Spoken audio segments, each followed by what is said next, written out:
This is The Pulse. My name is Aisha Ibrahim. Call them the Gang of Three. First, the attempt to contest the 2016 presidential elections was met with shock.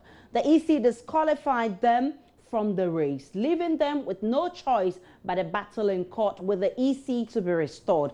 That wasn't easy, but eventually victory came their way. Now, Dr. Pakwesi Indom of the PPP, Dr. Edward Mahama of the PNC, and the National Democratic Party's Nana Akufo-Addo Rawlings say they don't believe the upcoming polls will be free and fair. They have three reasons, and in a statement released by the joint party, I read excerpts of that statement. It says, we, the presidential candidates of the Progressive People's Party, the PNC and the NDP, believe the 2016 elections will not be free and fair. Free and fair elections can only take place when certain conditions are met. It is not limited to electorates queuing up on December 7, casting a ballot, and for a person to be declared winner. And the reasons are three. First of all, they say political parties and candidates must be given a fair opportunity to campaign and send their messages to the electorates for informed choices to be made. The three of us have had a terrible experience of spending close to 6 weeks in court litigating against the unnecessary attempted disqualification of our candidature as part of a deliberate scheme to frustrate our efforts in these elections. Secondly, we would expect under normal circumstances that the Electoral Commission will be a fair and impartial referee whose only interest will be to comply with the provisions of CI 94, which conduct will ensure certainty and predictability in the processes leading up to the elections. It says the EC has clearly disregarded the relevant portions of CI 94 to have entertained the latest applications from the police service. Thirdly, it says this election has witnessed the clearest ever abuse of incumbency on the part of the NDC and the use of state security agencies and party thugs to intimidate other opponents.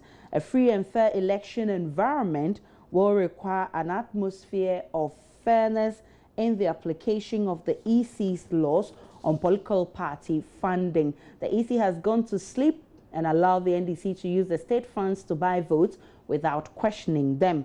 Now, it says, in conclusion, we have shown resilience in the face of these problems and have demonstrated leadership in controlling our supporters to do their best possible to participate in this process of a semblance of an election. But more importantly, we are placing on record for the civil society, the National Peace Council, the CODEO, and the international community to take steps to reverse these disturbing trends so that we can have proper free and fair elections in the future, since free and fair elections for December 7, 2016 have escaped us, and it was signed by Edward Mahama, Nana Akufo-Addo Rawlings, and Dr. Pakwesi Indom.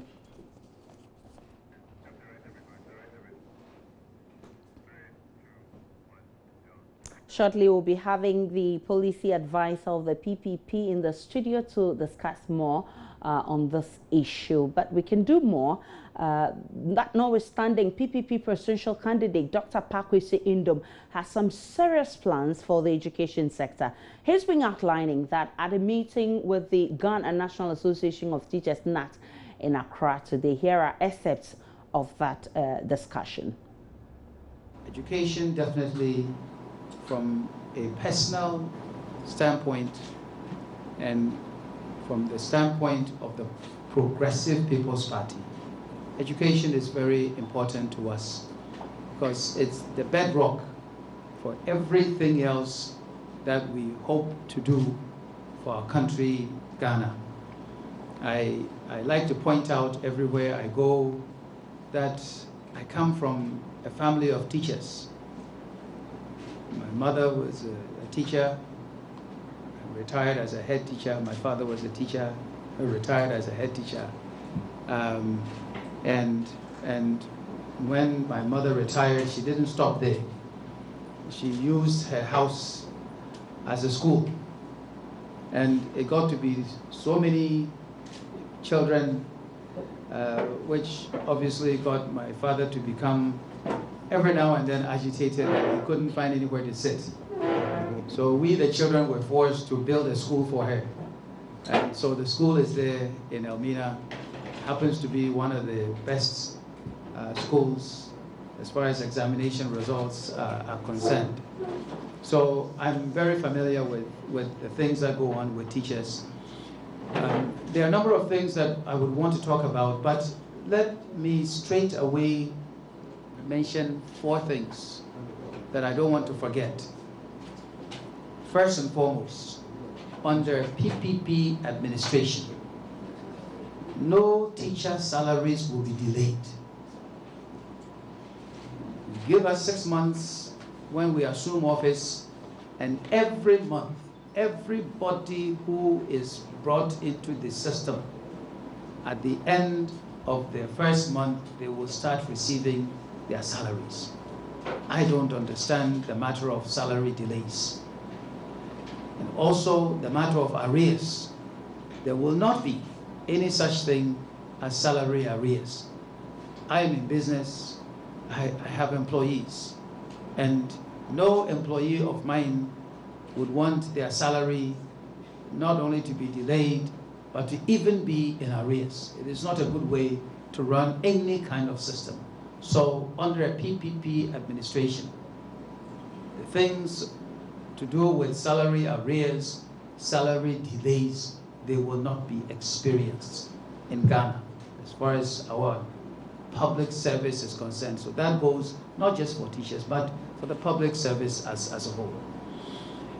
And the things that have gone back and forth about teacher trainee allowances, for me, let me be very clear.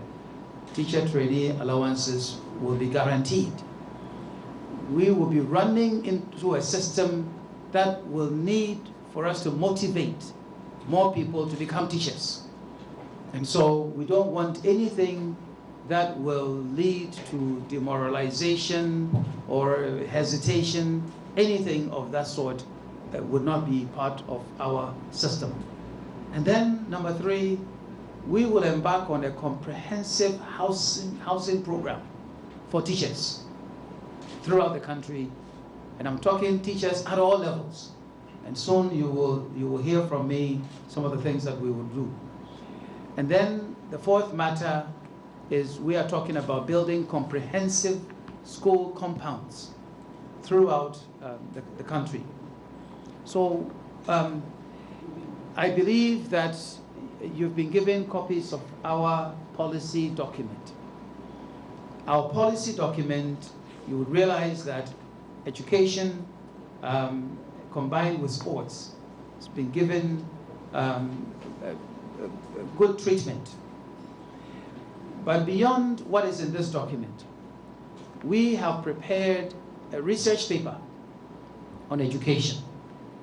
We first did it 2012, we have revised it. And we have revised it in accordance with our policy of free, compulsory, continuous education from kindergarten to the end of senior high school. Well, with few days to elections, the various parties are intensifying their campaigns. We're taking a break on the polls. When we come back, we'll look at the campaign show and look at what each of the parties have been telling the electorates and where they've been. We'll also go to Kumasi, where election of presidency at the National House of Chiefs is ongoing. We'll be back on the polls.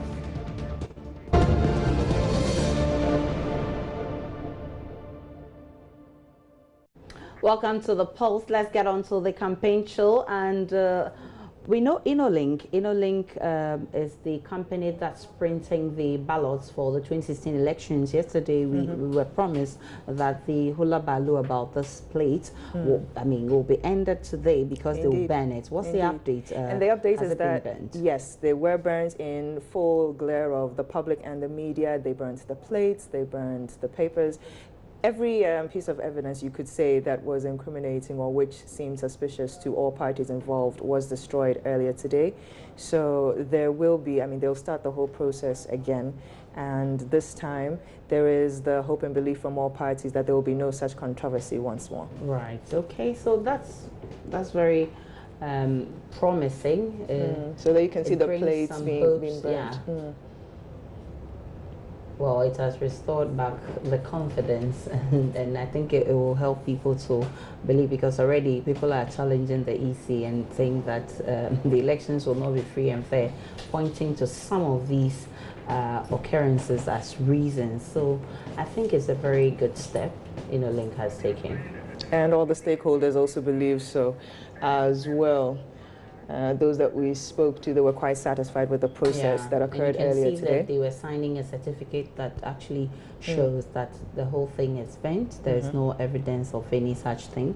Indeed. And so nobody should be alarmed, I guess. Not at all. Not at all. So Interlink kept their promise. They promised to destroy the plates, and that is exactly what they have done. But we also know that the NPP, the NDC, they're all wrapping up their campaigns, and other the smaller parties, because we know these are the two major political parties. What has the NPP been doing? I know the NPP's candidate was in Tamale yesterday. Has he wrapped up his campaign? Well, you know what he's been doing is regional tours. So he spends a day in a region. So at a point he was a day in the eastern region, then he moved a day to the Volta, so where then is he today? Northern. So right now we're reporting from the Upper West, where he is criticizing President Mahama for his divisive comments on the campaign trail, especially looking as if he's pitting Northerners versus Southerners, those kind of ethnocentric type of comments. And he's also said that the current president, cannot school him in any way on any democratic process or practice. So we can take a look at that now. Flag bearer of the NPP, Nana Addo Dankwa, stated that given the opportunity to rule the country, he will make a new Ghana where everybody will be part of the forward movement of the country, irrespective of where one comes from. We sit in a country of wealth, and yet we are going hungry. God willing, when I come, we're going to change all that and make it possible for the wealth of our nation to work for each and every one of us in our country. We are going to build a new Ghanaian civilization, which is going to be the light of Africa and the wonder of the world. That is the future that is beckoning for us. That is the future for which we are working. We want to go forward as one united people, committed to the same goals of national development, progress, and prosperity. We don't want to have ourselves divided tribe against tribe, north against south. That is reactionary politics. It's the politics of yesterday. We are interested in the politics of tomorrow, the politics of progress, the politics of development, the politics of hope, the politics of prospect. That is what the new patriotic party has for the Ghanaian people. Reporting for Dway News, Rafiq Salam. Wow. And I'm told there's a response from the NDC camp. Indeed, indeed. No other person than the general. You cannot have one party bring out a statement like that without there being a reaction from the other major opposition. And the NDC General Secretary Johnson Asiedu Nketia has also come out. He's responded to the issue and says it's rather, it's not really a case of President Mahama pitting North versus South, and they're just spinning it to look that way. And we can take a look at that response now too. Right. Presidential candidate, or the others within NDC did not think that because he's Akan, they shouldn't vote for him. They all voted for him. And in fact, he had his highest vote from the northern sector. And he wasn't a northerner. Then, when Professor Mills expired, we chose a northerner, President Dramani Mahama, who is the president. We didn't say that northerners end at running mates or vice president. We think that we are equally Ghanaians, and if somebody has operated as a vice president. He is more qualified to be president than anybody else. So we made him president. And we are fighting to get him his second term as a president. So you see, when we talk about NDC's respect for every Ghanaian, and NDC's respect for Northerners, Evers, Fantes, Akans, and everybody equally, people want to construe it as if we are doing tribal politics. We are not doing tribal politics. We are not saying vote for President Mahama because he's a Northerner. Because you were voting for NDC even when our flag bearer and the running mate were selfless. You still voted for us. President Rawlings' system, didn't he win all the Northern sector votes? It is because of the way NDC dignifies everybody in Ghana, including the Northerners. When it comes to registration, and you happen to find yourself outside the Northern sector, and you want to go and register, is it not MPP which will be driving you away, claiming you are Burkinabes, you are from this, go to your hometown, and so on? It is NDC that protects you. It is NDC that protects you.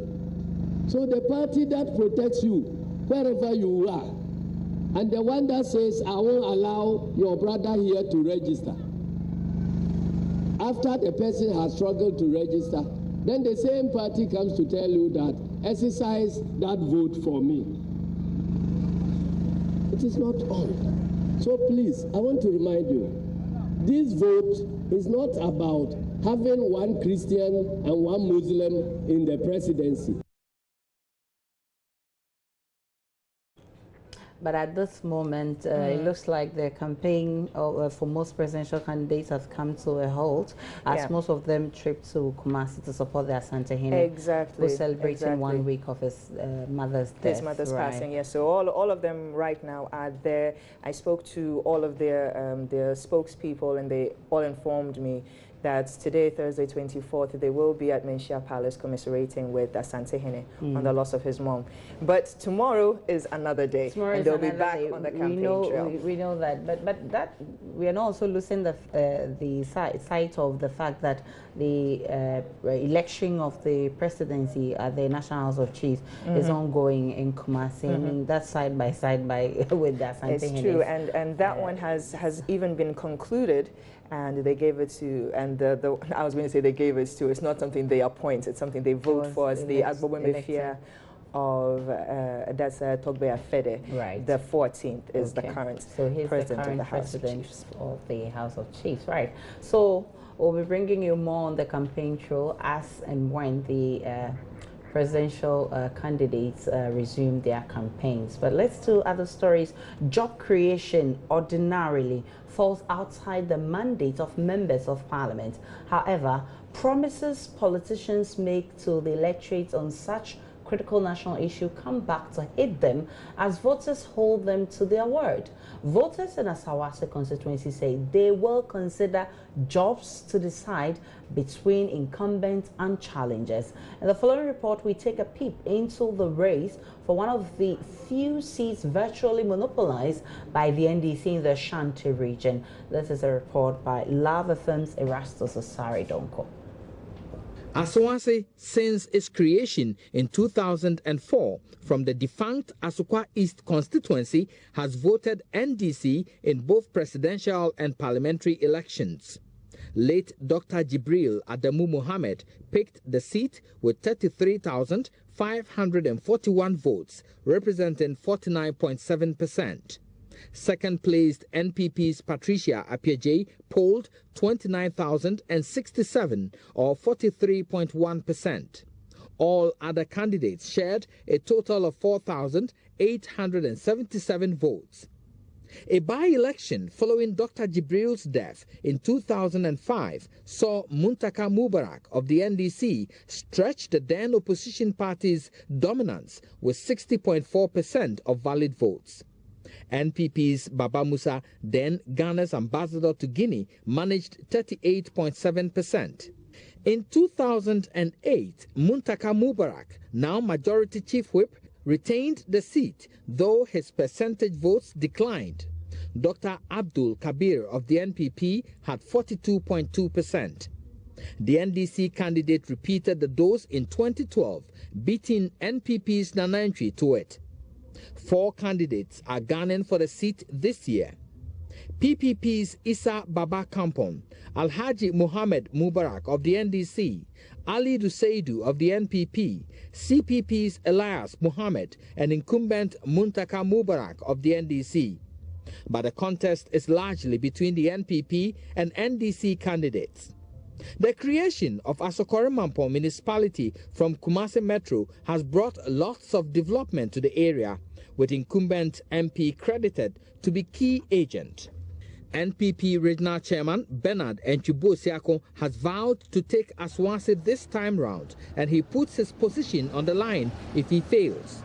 This has seen strong mobilization of support in the predominantly Muslim constituency.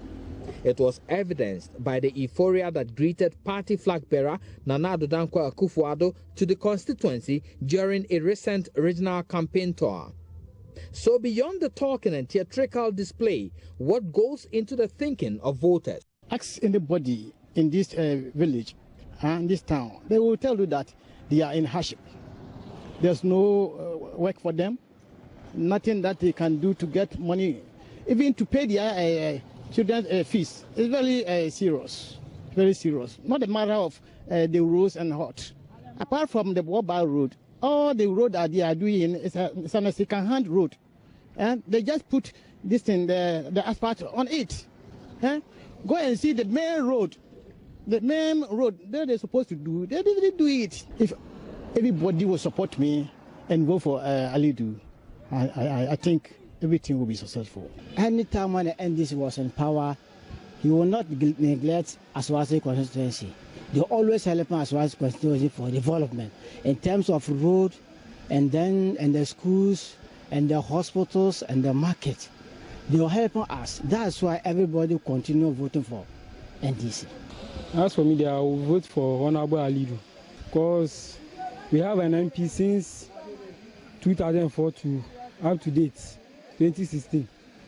He told the youth of Asawasi that he's not coming to look for a job for the youth. So I don't think that I will vote for an incompetent MP. So what do the candidates say? First, the NPP's Ali Duseidu on unemployment. See, we are in Asawasi constituency. God being so good, Kumasi Airport is found on Asawasi land. We have DVLA in Asawasi constituency, Customs Excise and Preventive Service. We have it in Asawasi constituency. We have ECG, Ghana Water. You go to DVLA, companies that are there are about 17 or so. I've served as an assemblyman before, the chairman for FNA, so I know what goes into it. With diplomacy, we are of the view that if you have establishment within your constituency, and for that matter within your locality, it is one way or the other serving as a security to the particular establishment if they give the indigents opportunity to serve them. From Ababu station out to Pakoso, that is where the demarcation of Aswanse starts and ends. Now, no vocational and technical training center for the youth in Asawasi. They want to be given opportunities. So we intend establishing a vocational and technical training center so that all the youth, those who want to learn some handiworks, will have the opportunity to do so. Incumbent Alhaji Muntaka disagrees. He tells Love News he has provided a push for many of his constituents to get jobs. What I keep telling everybody is that when you put the issue of unemployment at the doorstep of an MP, what do you want him to do? Go and read your constitution. And I'll keep saying this again and again and again and again. MPs do not provide jobs because they don't put up industry. MPs do not ask people, bring your CV, I'll go around looking for a job for you. MPs support people whenever there's opening, which we have done a lot. But a lot needs to be done in this community, especially when it comes to the graduates and the young ones. One of the major things that we've been doing is that if you come to my office here, when people see any advertisement and they apply, we try to pursue it for them, at least so that they can get the opportunity to attend interview and be able to justify themselves. One thing that we have done is that we identify artisans within our community and encourage them to come together. And I take the biggest one, that's the dressmakers. They form a group about 6 years ago. We encourage them to form a group, and we promise them that, look, do whatever you can to help our younger ones, with assurance that every year we'll give them 100 million. That's 10,000 Ghana cedis today, so that in return they train 100 people. If they are able to keep the money and turn it around, and so that when auditors come, they can show that the money is still around and they are working with it, we'll consistently do that for 5 years. Alhamdulillah, I'm grateful that we've been able to do that. And you won't believe it. In those period of 5 years, we've given them 50,000. That's 500 million cedis. And they've also trained 500 people for us. Scanning through the Aswanse constituency and seeking the minds of voters across the constituency, it looks like voters have formed their minds on who to vote for based on some factors. Newly tarred roads in areas like Abuabo, Sewaba, Asokore Mampong, Pakoso, and its environs. Or perhaps the libraries you see, the various schools, provision of potable water, and even the senior day high school constructed here in Pakoso. But at the end of the day, many voters are also considering the challenges that still exist. The main drain at Abuabo number 1, which creates a flooding situation when it rains, some will still vote on political lines. These are the factors that will decide who wins the Aswanse seat come December 7th. Reporting from the Aswanse constituency, Erastus Asaredonko, Love FM, Kumasi.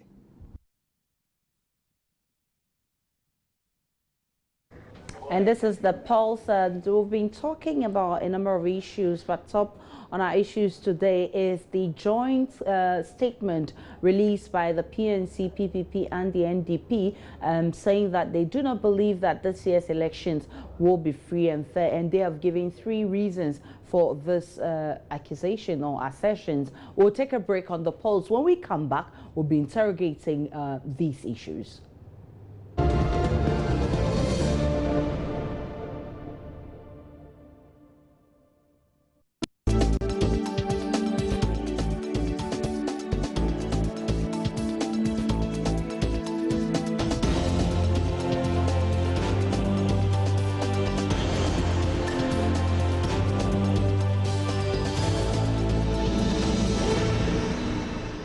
Comprehensive coverage of election 2016 here on Election Headquarters on TV, radio, online and more. This is the Pulse. If you just joined us, it's your most authoritative analysis program around this time. And joining me in the studio, I told you earlier, we've been discussing about the joint statement by the PPP, PNC and NDP saying that they do not believe the 2016 presidential elections will be free and fair.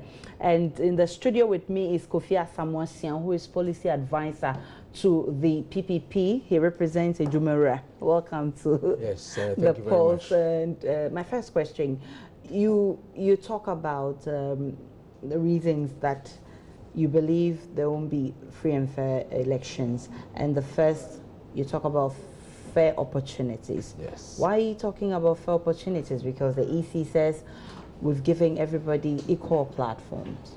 Well, thank you very much. First of all, there is some misconception or misunderstanding of what constitutes free and fair elections.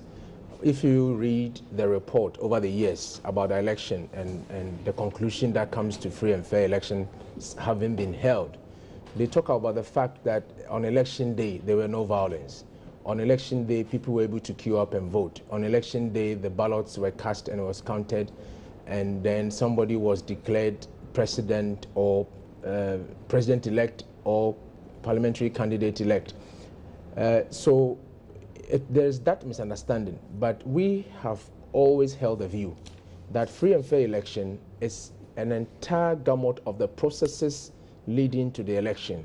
So how voters get registered, how ballot electoral materials are distributed, and so on and so forth, how the process is transparent, how candidates have an opportunity to participate in the process, when the electoral laws are upheld to its letter and spirit. So as we speak, you can't say that 2016 election will be free and fair. Our objective in this joint statement is to put across to the Ghanaian people and all the major stakeholders that this year election, we should forget about any conclusion that is going to be free and fair. It's not going to be.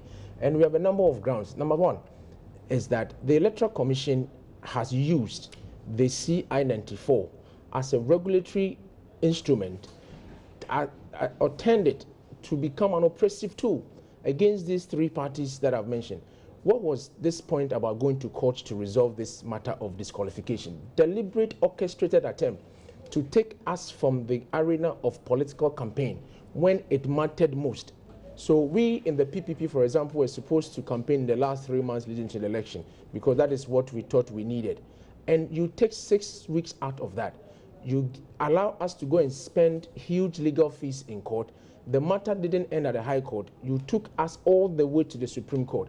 Now, if you go to the grounds, some of the things the feedback we were getting was that, oh, but you people are not in the ballot. You people, you can't fill a normal form so that you can get qualified, and this is what you can't do, and you want to be president. I don't think they are loyal supporters. If they are, they won't be saying that. No, I'm talking about, we didn't get 55 million vote or 50% of the votes in the last election. Okay. So we are now appealing to that big chunk of the electorate to come to our aid. Okay. Number two, there is this deliberate attempt by the Electoral Commission to selectively apply the laws when it suits one political party or the other. Are you not being too hard on the Electoral Commission, no, who says that we're just trying to ensure that the right thing is being done? They just say it. Their conduct doesn't support it. I'll give you a few examples. Look, this disqualification, NPP, NDC got an opportunity to make corrections on their form. We didn't. If the EC chair was minded to apply the law fairly, why do you allow us to go through 6 weeks of legal battle before we come back on the ballot when a phone call could have done the trick? So that is number one. Number two, look at this current thing the Electoral Commission has done. That these things that are not supported by law are the things that the Commission is doing to increase the how do we call it, the number of voters on the special voters list. The question is, what did the Electoral Commission do so that we have 16 million registered voters? If they can, under the cover of darkness, sit with the Ghana Police Service to increase the number of registered voters for special voting. And the final point on Electoral Commission and its application of the law, where in CN94 that says that when the election is closed, you should do a recount. So that if President John Mahama doesn't win and Dr. Indum is leading or any other candidate is leading, then you come and call for a recount. Do you know what can happen? That's a recipe for chaos. We shouldn't allow her to do the things that they want to do. Now, the reverse. If President Mahama doesn't win, okay, and you say that you are going to do, no, let's say President Mahama wins, and somebody says that now do the recount for us to see, and then you don't do the recount, what do you think will happen? But that situation hasn't. Yeah, but we are getting there. So all of these together with the opportunity that we have lost, together with some of our parliamentary candidates, it's not already in the news yet. Do you know how they disqualify some of them? No phone call, no notification, nothing. The only time they realized they were not in the race is when the notice of poll was published. So is that how you treat parliamentary candidates and political parties? How do you respond to the EC that says that you are deliberately, I mean, with all of these accusations, you're just deliberately trying to waste the EC's time, or just trying to give the EC troubles and delay the we are not wasting their time process? at all. You see, they need to get focused, and they must get focused. They cannot be distracted by some of these things that we are doing. Now, the Electoral Commission, they should first of all understand that you and I, okay, we are board members of corporate Ghana. Okay, so everything they do, they must satisfy us. They can't say that they are final authority. No, everything they do must be above board, and we constitute the board. So if they do something that is not correct, we will speak against it. Right. Now, the Electoral Commission says it's been fair. How do you disqualify people through notice of poll? that the notice of disqualification. Now, there's another thing. Do you know that the Electoral Commission said that they have discontinued the electronic transmission of votes mechanism? Tomorrow, we are going for an IPAC meeting, and the chairperson of the commission is announcing in a letter to us that we are going to have a demonstration of how electronic transmission of results will be done. 7 days to an election, we are now going to have a demonstration. What time do we have to scrutinize these processes? So they have not been consistent with how the elections should be run. We are not sure of the processes. Didn't you have the chance to raise issues with this earlier? We have, as for IPAC meeting, we need to relook at how we can do our work. It's just some school children who go and sit there for a headmaster to come and talk to us.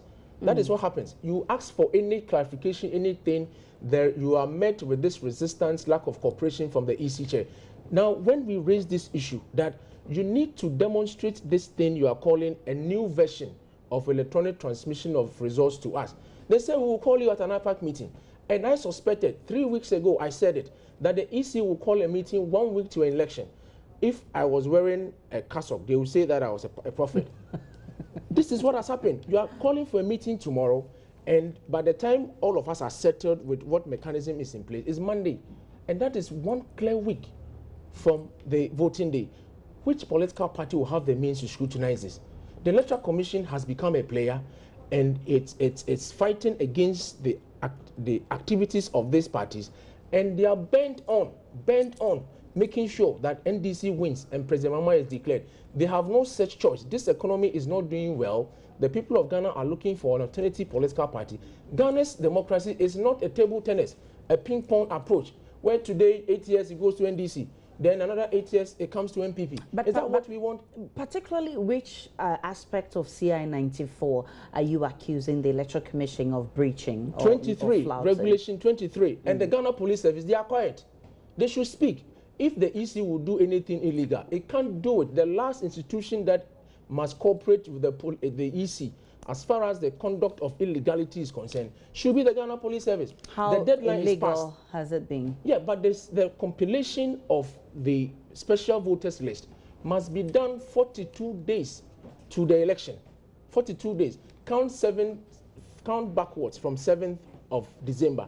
If last week will not be caught by the 42-day regulation, and the Ghana Police Service is happy that they are, if you like, conniving and working with the Electoral Commission under cover of darkness to increase the list. So what that means that any institution, including the NDC, can also work with the Electoral Commission and part vote. Look, Dr. Mahama is right when he said the voters register is bloated.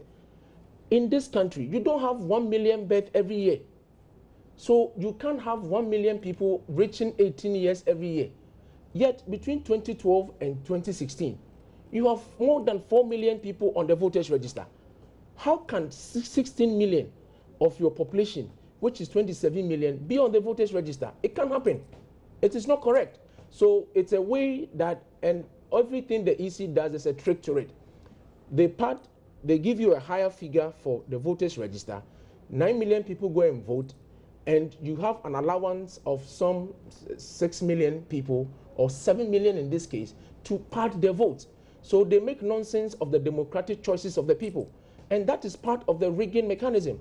The psychological warfare that we have lost is part of the trick. Everything they are doing, this possible recount that they've announced, she must retract that. Otherwise, it is the final straw to pull to make sure that somebody who is a favorite is declared president.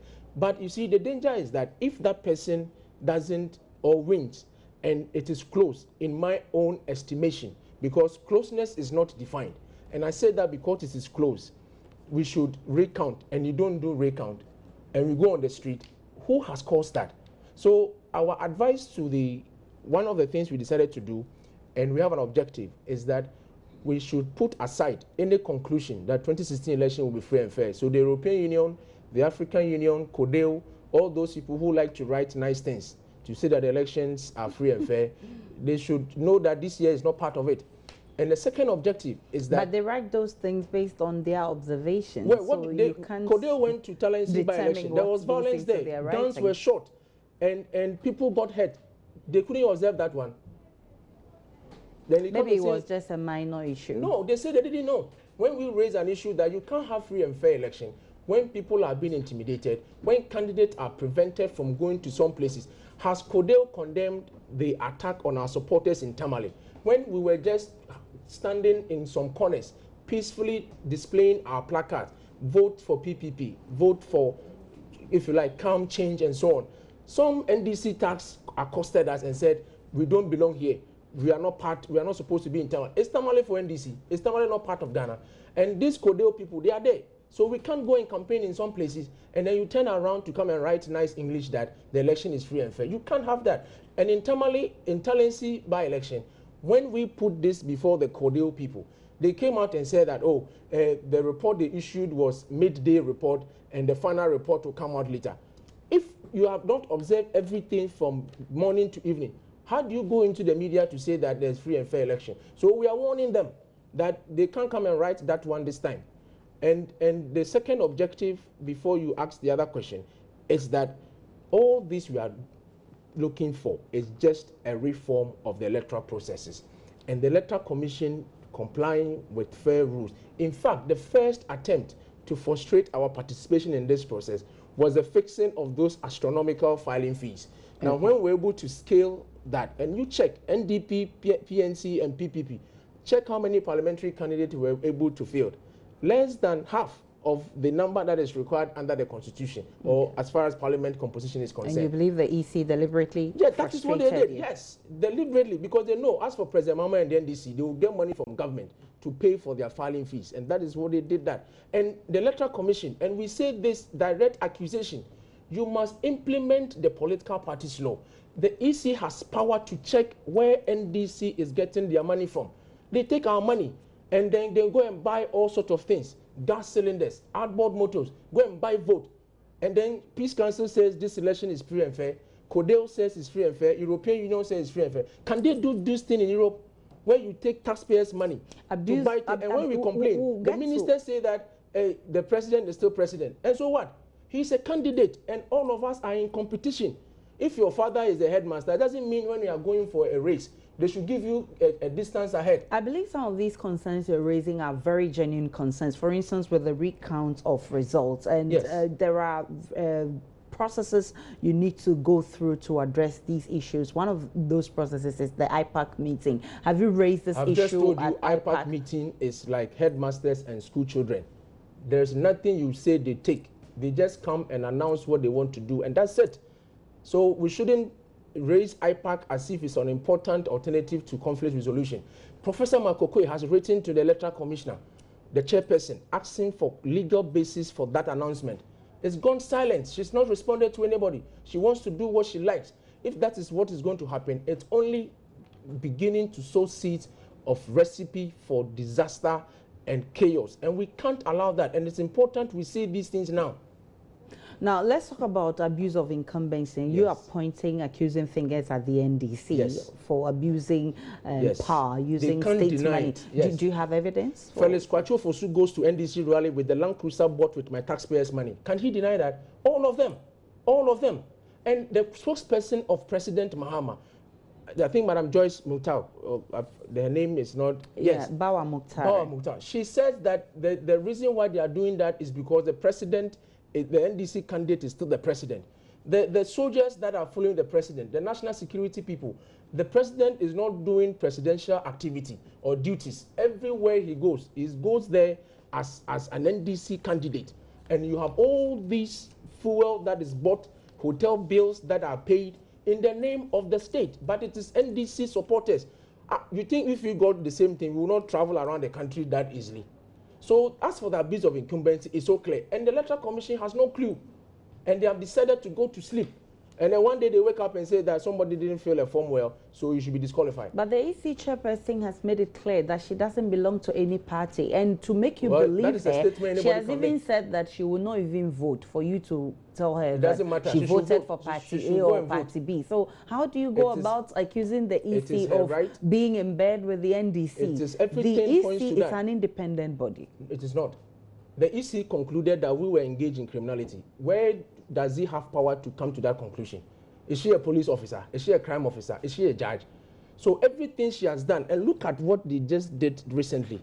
And the filing fees, look at it's not one incident that we are, if you like, standing on to come to this conclusion. Plenty. You go and report us to police for criminality. Meanwhile, you have concluded the matter is with the police, yet you say that we are criminals. So how can you be a fair arbiter, a fair referee in this process? When the Supreme Court even ruled that give these people an opportunity to comply with Regulation 92B, which is an opportunity to alter and amend. She said that she discovered, in our case, 105 new errors. But you're not the only party. She discovered more errors in but other other parties. Doesn't it surprise you that you use 10 days to discover one error and you use 5 hours to discover 105 errors?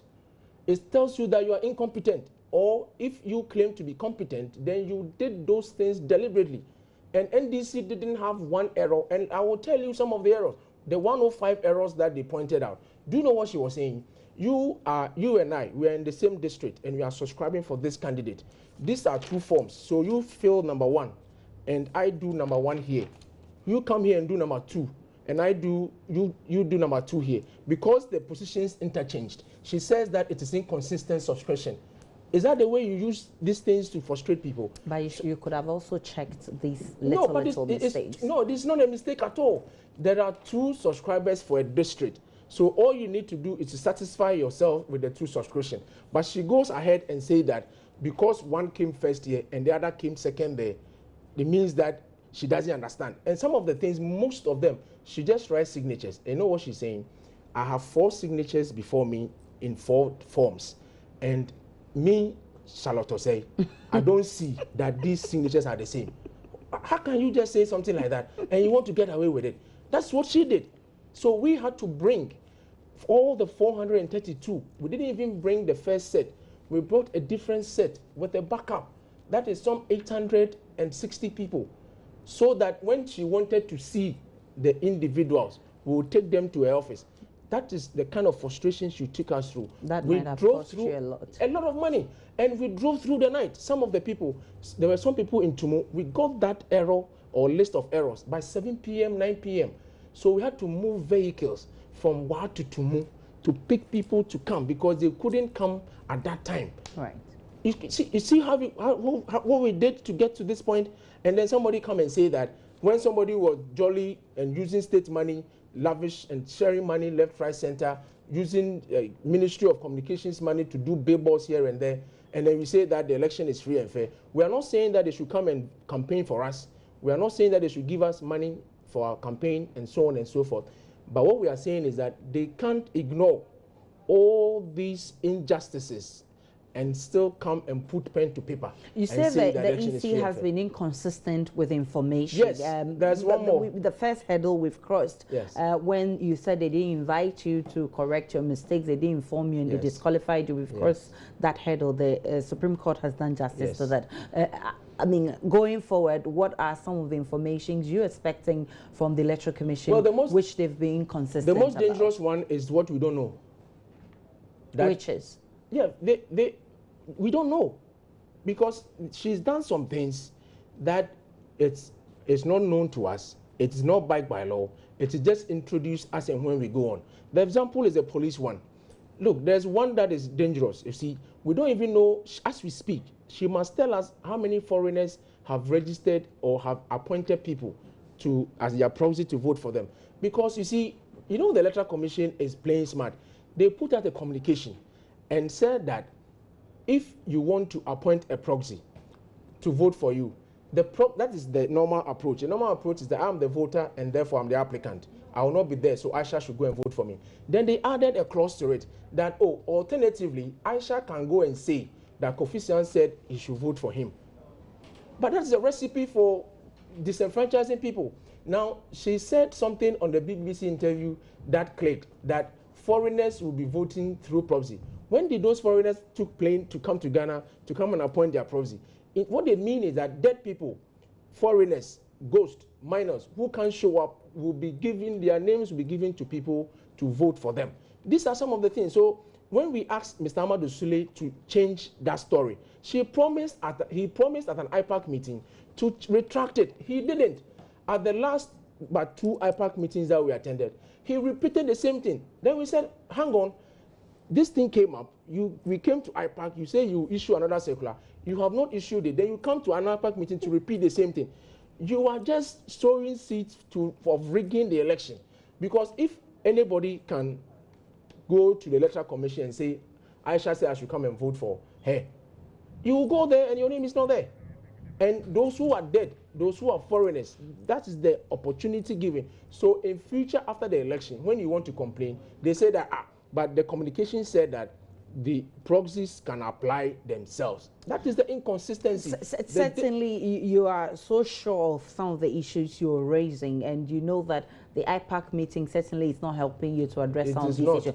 And the last bet you have probably is at the polling stations, yes, because we're told elections are won at the polling station. Yes. What strategies are you putting in place to ensure that nothing goes wrong at the polling station so we can have a free and fair, at least? Well, first of all, we have a position on polling station agent. We think that all of us have made a certain mistake and we need to correct it. That we're dangerously putting in the hands of polling agents the responsibility to ensure free and fair election. It is not correct. It's a recipe for chaos, and I think the earlier we reverse that, the better. Because if you are not careful, one day, presiding officers will be accosted by a party agent and we will not like the outcome. So we shouldn't place too much emphasis on polling agents. What we should do is to introduce what kind of system mechanism that has an auditing element and mechanism that when there is any dispute about any polling station elections, we can resolve it peacefully. So having said that, that is going into the future. Having said that, we will have polling agents at all the 29,000 polling stations to make sure that we have we can observe the situation and so on. But you see, when people say elections are won at the polling station, and everybody is talking about polling agent, they have no powers.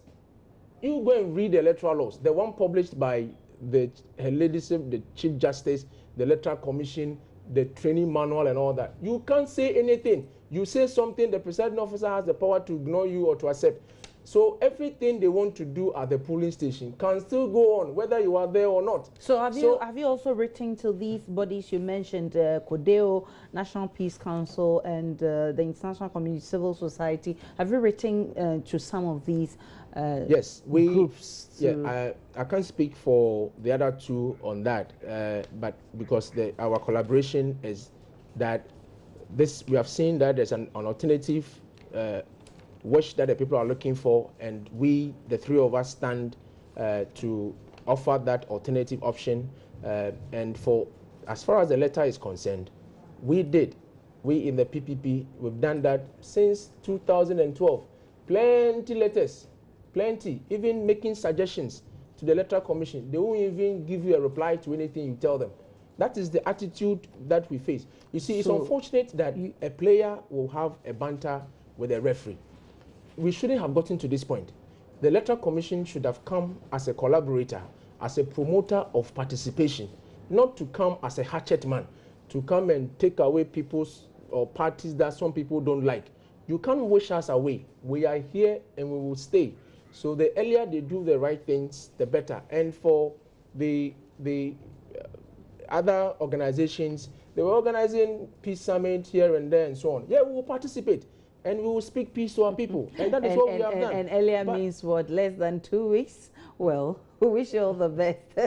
Thank you very much, Kofi Assamoah. And of course, it's less than 2 weeks to elections. And trust us, we'll bring you all the updates for election 2016. All that you need to know. Let's move on to Kumasi, where it was a battle between 4 renowned chiefs in the country, all gunning to become the next president of the National House of Chiefs. They include the Agbogbo Mafia of the Asogli State, Togbe Afede, and the Ochehene Osajefo Amweto for opinion, the Ochehene Amweto for opinion, and the Awulai Atibrukusu, president of the Western Regional House of Chiefs. The election took place in the Ashanti regional capital, Kumasi, to replace now Professor John Nabila, who has ended his term of office. So we'll be getting some details from Love FM's Prince Appiah, who is monitoring the event. Okay, I understand Prince Appiah is already on the line. Prince Appiah, there's a winner for the election for the National House of Chiefs. Tell us more about this elections. Yeah, I should say that the election was very keen, and the result, as that you rightly mentioned, that it was between 4 eminent chiefs in the country, and Otajefo Amuitia of Rupeni or Chehini polled 10 out of the 49 persons who voted, and Awulai Achubukusu had 11, Nana Kwabna Ketia of the Esikado Traditional Council had 3, and Tobi Afede polled 25 out of the 49 persons who voted. So at the end of the day, Tobi Afede is now the president-elect of the National House of Chiefs. And so how was it received? I mean, was everybody happy with this man emerging winner? Yeah, of course. Before the elections proper, all these contestants or persons who wanted to be voted, the 4 eminent chiefs, had to come and explain why they are supposed to be voted for to become the president. And also, of course, you understand that people would have to say things that will favor the other at the expense of the other party. So those things came up, but at the end of the voting and the results were announced by the regional EC, Shobo Kweku, everybody was calm and, collected with the results, and they were okay with it. So even at the end of the day, the former president of the House of Chiefs, he advised that looking at how the elections went today, that is how they should, advise their tactics to translate that into the December polls that we are heading to. So it was very calm. Everybody accepted the result, and everything is going on well now.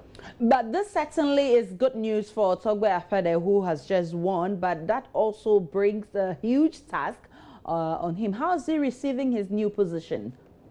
Yes, he is excited about the new position, and during his address, he stated clearly that he is going to work with everybody, and one of his core objectives is to foster, strengthen the unity and bond between all the chiefs from all the traditional areas in the country. And again, what he said is that he's going to strengthen partnership with international chiefs, of course, to garner a lot of financial support to help address most of the challenges that the House of Chiefs are facing. And of course, he also added that they would ensure that they take an active role in the administration of the country when it comes to politics and other stuff like that, but not to meddle in it, but ensure that their decisions are held paramount among a lot of things that happen in the country. He added that as we head towards the election, he added that the chief should ensure that their subjects do not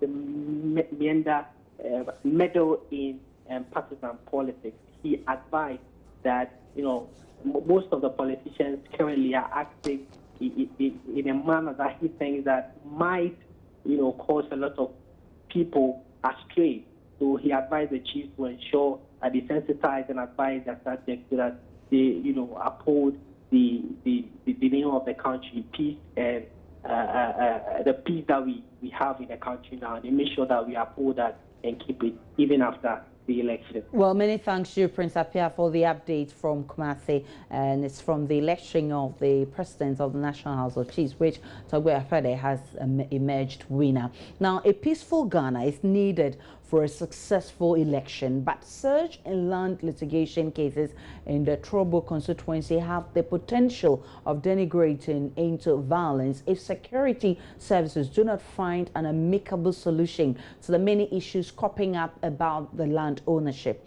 Now, residents of Amman from Ridge say they will resist any attempt to demolish their buildings on November 30, following what they say is a fictitious order from a high court to a private developer to have their properties demolished.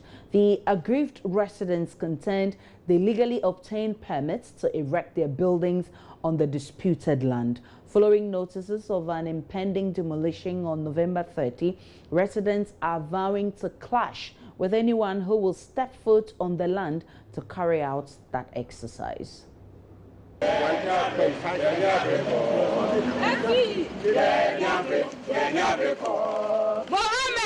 We are here in the Amanfrom Ridge neighborhood here in the Trobo constituency. This land we're standing on is very contentious. It is a disputed land, and this red sign that you see over here, this red bandana you see over here, is proof of how cursed this land is and how people are fighting over the ownership of this land. Now, this structure that you see over here was demolished on the 15th of October 2015.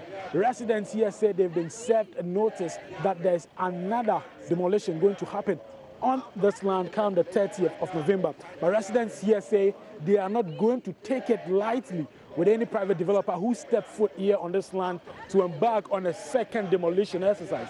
Residents here organized a demonstration earlier today calling on a private developer to halt that intention of demolishing this property. They petitioned the Gangwest Municipal Chief Executive. They also followed up with the Gangwest Divisional Police Command. Ahenkra Yeboah is the president of the Resident Association here at Amanfrom Ridge. Exactly 1 year now that we saw one Danny Baba basically saying that this land belongs to him, that he has obtained it from Amanfrom family for about 30 years ago. And we've informed our grantors, saying we have informed them that this is what we saw one Danny Baba and this is what he's talking about. And when we have informed them, they made it clear to us that the land belongs to him. And he brought some guys, some chiefs at Abiasi to court, which is Stephen Lati, Jesse Ashon, New Doekwa, and Kotokulati to court that they have trespassed his 70.28. His 70.28. So and wait, that land is not for all of these buildings were demolished. That's right. Because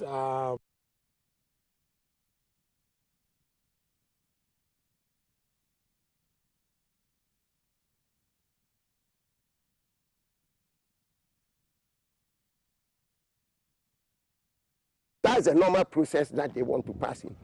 But when the chief brought him to court concerning this demolition, about 8 months now, he refused to provide the defense. Then the court has restrained him for coming here. You get my point? And that order came on July 2016. And about 1 week ago, we are here when he brought a notice from a court, that is a June order, that he has renewed the order of demolition, that he's coming to demolish our building again. And we say no. So far as court has restrained you on July, and you have this order in June, we don't think that this order is working. And one thing is, the chief brought him that the order that he's holding has obtained by fraud. You get my point? So the court asked him to provide that document. One, his land title certificate, letter of administration, and those that he brought to the court before that he has obtained that judgment with the demolition order. And he refused to provide it to the court. So about 50 buildings were demolished. That's right. On this land. And I was having three apartments here. So wait, this is your building actually? That's right. One is here. This is whole apartment. Okay. And the other one too, here, is the same apartment. I was having one here when people were living inside. And the time that they broke this building, people were running away. They left all their clothes. But the question would be, do you have the right permits to be? That's right. That's right. Yes. Yes. Where did you acquire a permit? I have acquired it at the district assembly. But they are not talking about the building permit.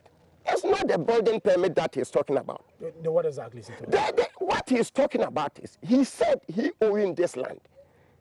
When they came, they didn't say that we are built on the road or other thing. He said he owned all 391.5 acres. And you're also arguing that you rightfully own this land. That's right. You claim that you bought it from Amanfrom. From Amanfrom family. And when we went to the Lands Commission, it has clarified that the land belongs to Amanfrom family. We made a search. We have so many searches there. That has confirmed that the land belongs to Amanfrom family. So now, he says he has an order. The private developer says he has an order to come and demolish the buildings here on the 30th of November. That's right. You are also disagreeing. That's right. And you've organized a demonstration to petition the MC. That's right. That if he want to make an attempt. So what exactly are you saying is going to happen on the 30th of November when he comes here to demolish the building? I can't explain all, but we are prepared. How prepared are you? I can't tell you anything. It's like you are going to fight with someone and you are exhibit your weapons. The person will prepare. So were you going to fight with them? That's right. You are going to fight with them? I will be the leader. The leader to fight That's with them? right. And I know what I'm talking about. I'm not joking. It's not like I'm joking with you. You see, I'm not joking. If an attempt, there will be a curfew. There will be a state of emergency here. Have you reported this matter to the MC? You've petitioned. That's what we petitioned him today. Is he aware of this development? That's right. The day that he came for the demolition, the MC was with him. He was with him. He stood here when these people were breaking the buildings. And what did he say about it? He support his motion. Atukwefio has support his motion. He has agreed with him. And later, he made it clear to the general public that he's not aware. And he said, why? The whole commander-in-chief, you are representing the president. So at the district level, we can describe him as a commander-in-chief. So another argument that you raise is that the order that the private developer got from the court does not extend to this area. No, at all. At all. His line. And you went to the courts. That's right. And the court ruled. That's right, against him. That is the order. We give you a copy of the order that has come out from the High Court. Okay. On July. And all the evidence are there that we can provide it to you. Okay. Yes. Thank you very much. So how much did you lose actually putting up the strike? How much did you lose? This estimation of, let's say, the 3 building can cost me maybe 4 to 5 billion cost. And the factory. Okay. I was they demolished all. The whole factory with about 25 workers. We're working here. You heard my point. Yeah.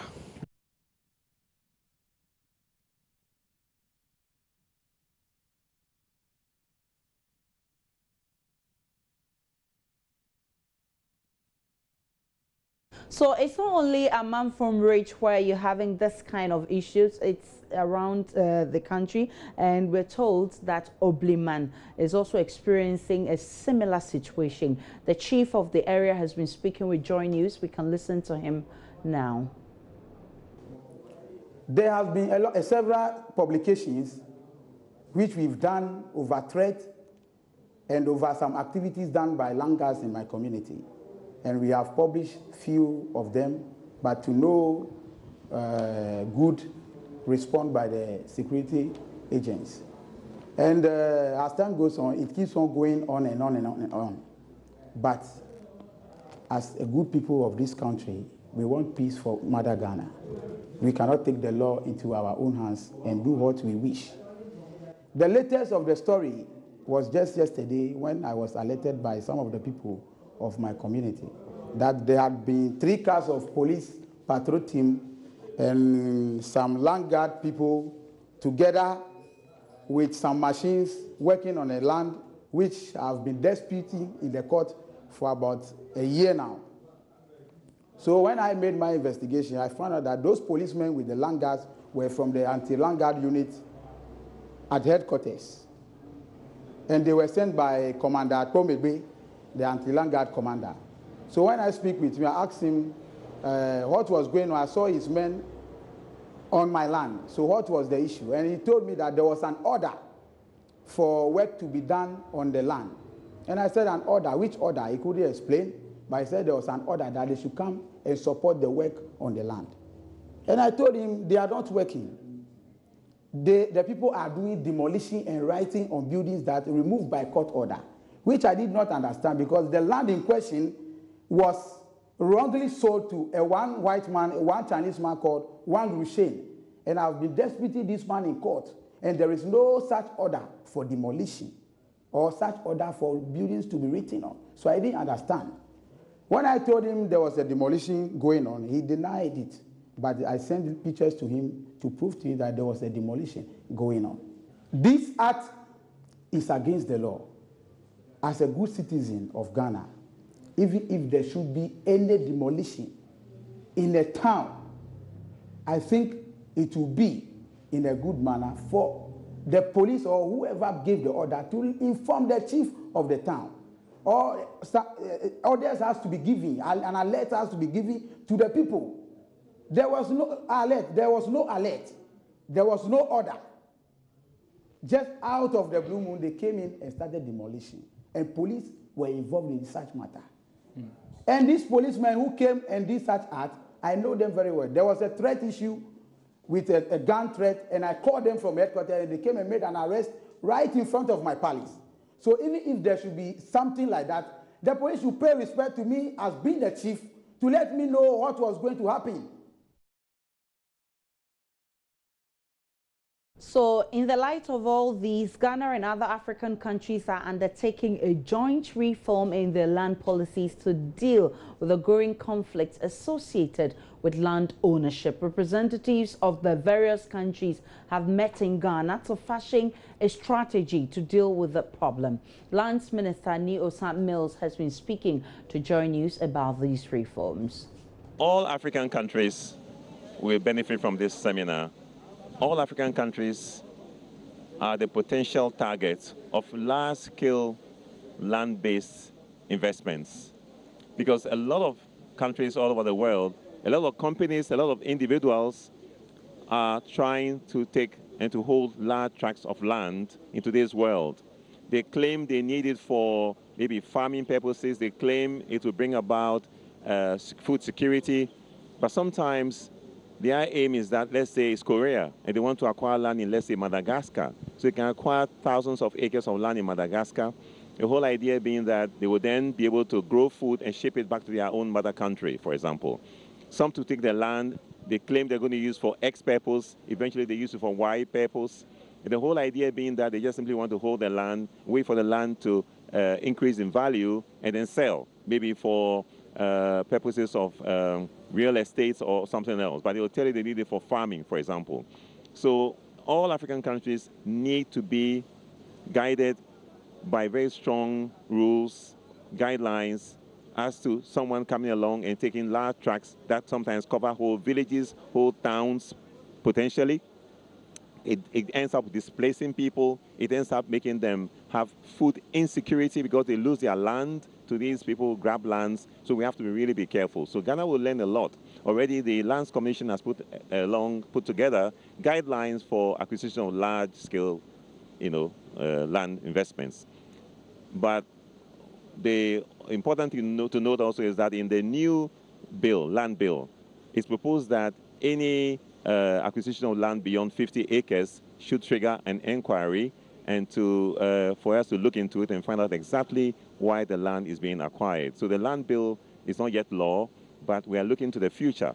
But with such a seminar, we are sensitizing the traditional rulers so that they, at their own level, would already begin to question anyone who comes along and says, I want 1,000 acres, I want 2,000 acres. We want to do that for the future of our people.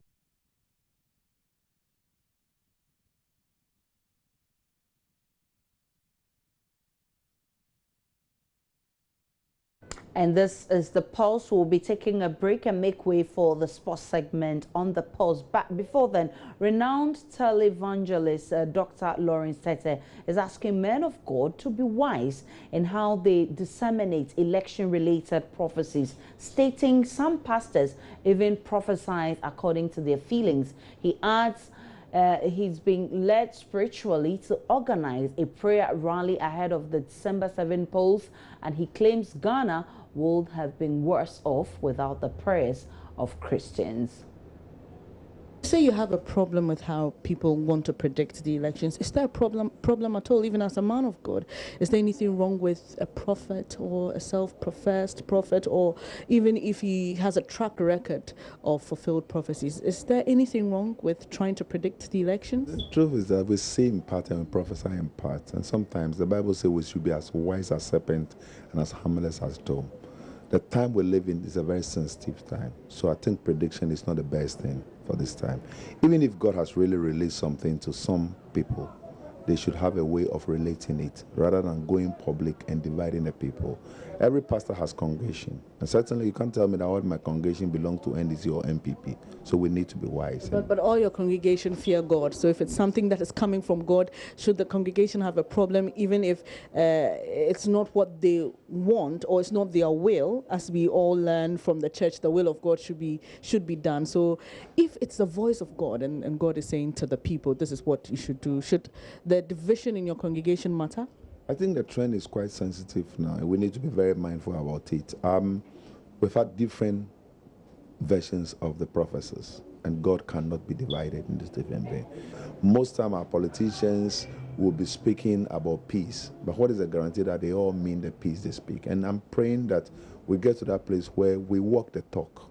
So we'll not just speak to impress the audience and the rallies we go to, but we'll walk the talk that way talking. And if you look at the trend now, this issue of culture of insult that is creeping within the rank and file of our community should be a very foreign and alien spirit that is just creeping into our country. And so we, the men of God, who think we have a right standing with God, should stand up to it and rather do things that will bring the people together. Now, I don't want to divide President John Mahama and Honorable Nana Addo Akufo-Addo. I want them to understand that even if one of them lose, it's a win for Ghana and a lose for all. So that we don't come to that place where we get carried away that it's a must win for somebody. It is God who enthrones and it's He who makes kings. And so I keep saying this thing. We need a massive united front in this day and age we live in so the will of the Lord will be made manifest in our lives. Very important. Okay, now you talk about it is God who enthrones and dethrones, and you talk about the will of God, and it brings me back to my question then.